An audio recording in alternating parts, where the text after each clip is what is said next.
वो कहते हैं ना, निभाने की चाह अगर दोनों तरफ से हो तो कोई भी रिश्ता नाकाम नहीं होता। मैं उन लड़कियों में से हूँ जिन्हें सास का प्यार कभी नहीं मिला।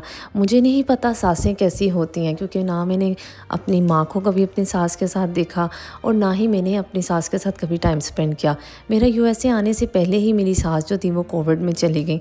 अल्लाह ताला उनके दर्जात बुलंद करे। मैं हर वक्त उनके लिए दुआ करती हूँ और मेरे फादर इन लॉ ने कभी भी उनकी कमी महसूस नहीं होने दी। हर स्टेप में जो है वो सपोर्ट किया है और बच्चों से भी बहुत ज़्यादा प्यार करते हैं। आज मेरी एक गोरी फ्रेंड आ रही थी जिसको मैंने 2 दिन पहले इनवाइट किया था अपने घर डिनर पे। तो वो हाफ़ इंडियन और हाफ़ गोरी है, तो मैं उसके लिए ऐसा ही डिनर प्रिपेयर करी थी। यहाँ पे मैं प्रिपेयर करी थी तो विंग्स के अंदर जो है वो बेकिंग सोडा पहले डाल दिया था, जिंजर गार्लिक की पेस्ट डाल दी थी, पिंक सॉल्ट डाल दिया था, अनियन पाउडर डाल दिया था, ऑलिव ऑयल डाल दिया था, ब्लैक पेपर डाल दिया था और तंदूरी मसाला डाल के इसको अच्छी तरह से जो था वो मिक्स कर लिया। अब बना लेते हैं ड्राई इंग्रेडिएंट। तो उसके अंदर मैंने डाल दिया मैदा और कॉर्नफ्लोर और उसके अंदर सॉल्ट एंड पेपर थोड़ा सा डाल दिया और थोड़ा सा मैंने इसके अंदर अनियन पाउडर डाल के ये सब चीज़ों को जो था वो विंग्स के ऊपर लगा दिया और इसको अच्छी तरह से जो था मैंने ग्लव्स पहन के मैरिनेट कर दिया। अब मैं इसको बेकिंग ट्रे के ऊपर रख दूँगी और 470 सेल्सियस पे आपने इसको 45 मिनट के लिए बेक कर लेना है।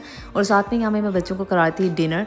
यहाँ पे दिन लंबे होते हैं तो शाम के 7 बजे तक मैं बच्चों को डिनर करा लेती हूँ, क्योंकि फिर दोस्त को टाइम देना था तो उसके साथ बैठना था।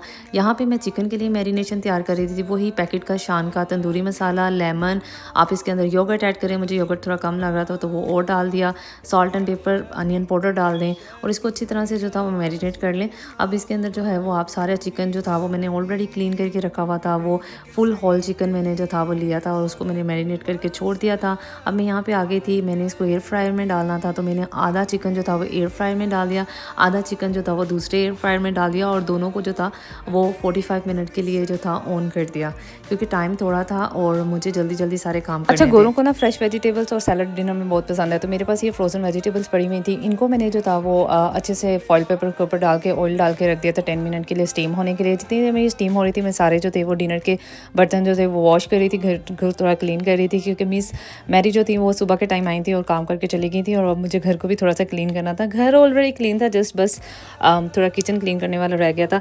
विंग्स बिल्कुल रेडी हो गए थे बट थोड़े ड्राई थे, तो मैं इनको ज़रा से ऑयल के अंदर जो था वो बिल्कुल शैलो फ्राई कर लिया था और बाद में मैं इनकी सॉस बनाने लगी थी विंग्स की, क्योंकि मुझे थोड़े से जो थे वो स्पाइसी चाहिए थे।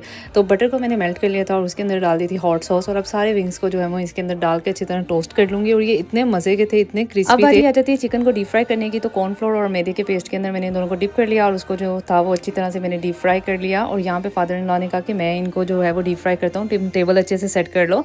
और मेरी फ्रेंड आ गई थी और मैंने सारा खाना जो था वो निकाल दिया और बैठ के हमने खाना खाया। उसके बाद हमने ढेरों बातें की और उसको इतना मज़ा आया, इतना मज़ा आया और उसने मुझसे रेसिपी भी मांगी। मैंने बोला व्लॉग देखना। शुक्र अल्हम्दुलिल्लाह।